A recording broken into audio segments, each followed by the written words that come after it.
Thank you, Mr. Asario Angelo. All right. As a chairman, I guess I get to ask the questions first. Yay. I still remember when the pandemic started off. And how many of you had this family experience where you pick up the phone and it's your wife? And your wife is going, you know, I'm here handling all these unemployment requests at the surgery center she ran. And a lot of it were people who had never worked there, people who hadn't worked there in years. But the best one was when she was getting unemployment requests or the verifications for herself. And the phone call was, do you want me to quit now? Because apparently I'm already asking for the unemployment. And, okay, a small surgery center, I think they may have had 20, 30 employees. And she said they added up over that year, hundreds of these came in. I have a board here, and this is sort of going on the theme, and forgive me, I'm going to do something a little awkward, but I don't have a better way to do this.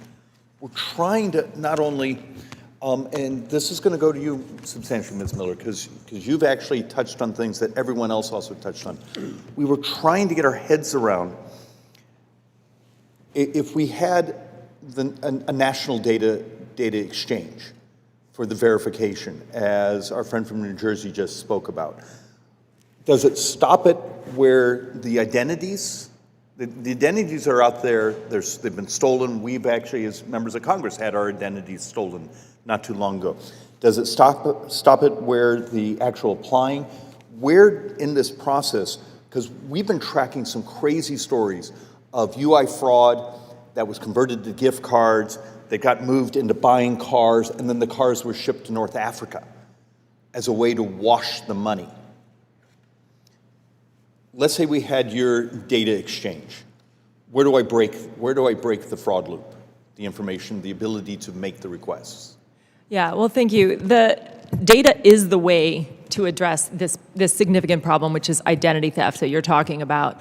And we saw unprecedented identity theft because of the vast number of data breaches that we've experienced. Every single American's information is available for sale on the dark web today. You can buy Social Security numbers for about 25 cents a piece now.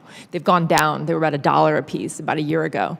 And so as a result of having so much information available for so little money, and fraud actors being able to monetize that information, what agencies need at the federal and the state level is the ability to identify quickly those indicators that would suggest that somebody who's applying for a benefit is in fact a stolen identity. Things like the device geolocation. So in the UI fraud, for example, if somebody was applying for pandemic benefits and they lived in Nigeria, and you were sitting in the UI office in Iowa, you did not have any kind of IP address tracking to know that. But Ms. Miller, can I bust that by using a VPN? Yes. And you can, most of these tools to effectively use stolen identities can be circumvented, especially in the age of generative AI. So now we've even got much more sophisticated tools than we did at the beginning of the pandemic that they're using and exploiting right now. And so as a result, as Amy mentioned, the concept of, a dynamic and a static. We've got a dynamic adversary and we have very, very static processes that address them. Agencies need to be able to use the kinds of tools that banks use, that technology companies use, that, where they can very quickly identify these patterns, and that is a data problem.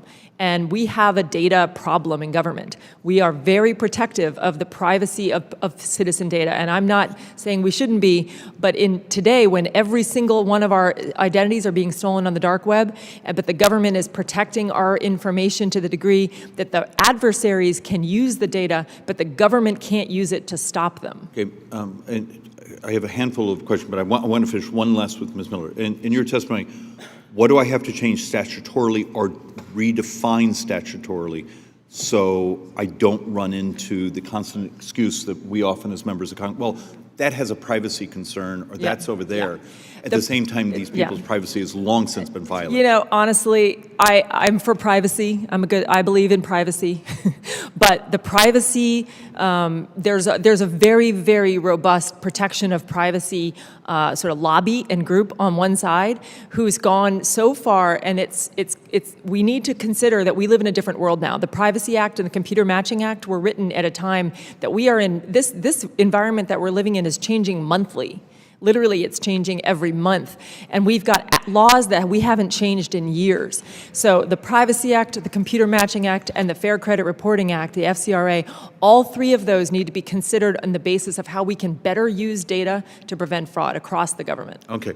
Our Chairman friend from Schweikert, Jersey. back to your original question on that chart. I don't want to hurt Mr. Patrick with bringing it up again, but this is where I think we need to marry technology and policy. Because on that chart you had the stolen identities, then the applying for unemployment, and then getting the benefits. Right now, under statute, we have to let everybody apply for UI benefits, no matter if we know that they're stolen in advance.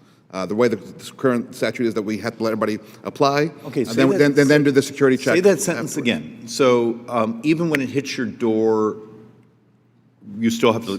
We have to process that application. Now, clearly, the identity verification and all the other checks can be part of that process afterwards. But we can't deny anybody the ability to apply for unemployment benefits at this time.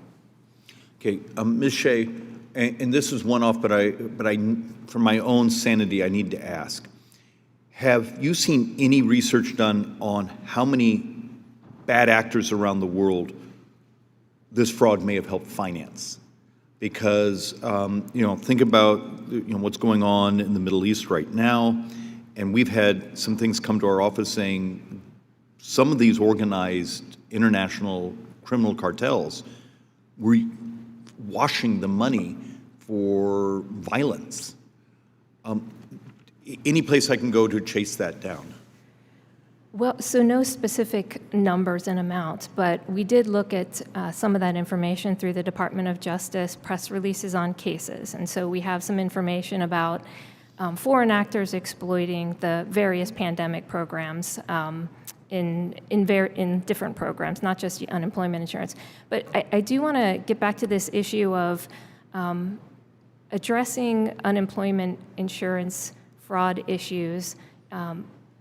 In 2020, there is an integrity data hub that provides services to states to check the verification, whether or not there's an application across states. If somebody applies in multiple states, the bank account verification, it will do a validation of the bank account. It will check to see whether there are identity flags on a particular application. In 2020, 34 states participated in that integrity data hub, and the other states did not. For the 34, how effective was it? Well, notwithstanding some of the issues Rob mentioned about prohibitions against certain checks, it provides information to the states about where there are flags, where there are areas of concern where the payment should not be made.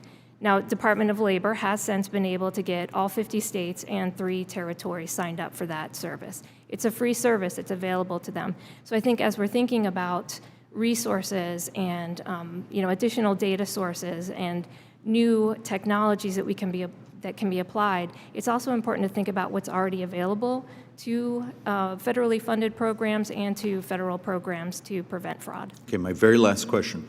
Could I take that data hub and enhance it with Ms. Miller's AI and other database touches?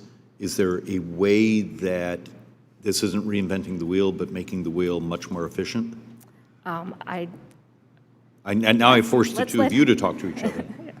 Yeah, that's what really needs to get done. I mean, if we want to fix this, we have to think about the states working together. And so there is this hub that does have, it provides an opportunity for them to share data across the states. If they augment that with third-party data, they're going to have a whole lot more robust data sets to be able to share information and identify fraud schemes much quicker and more effectively. Okay, thank you, witnesses. It's actually appreciated. Ms. Pasquill.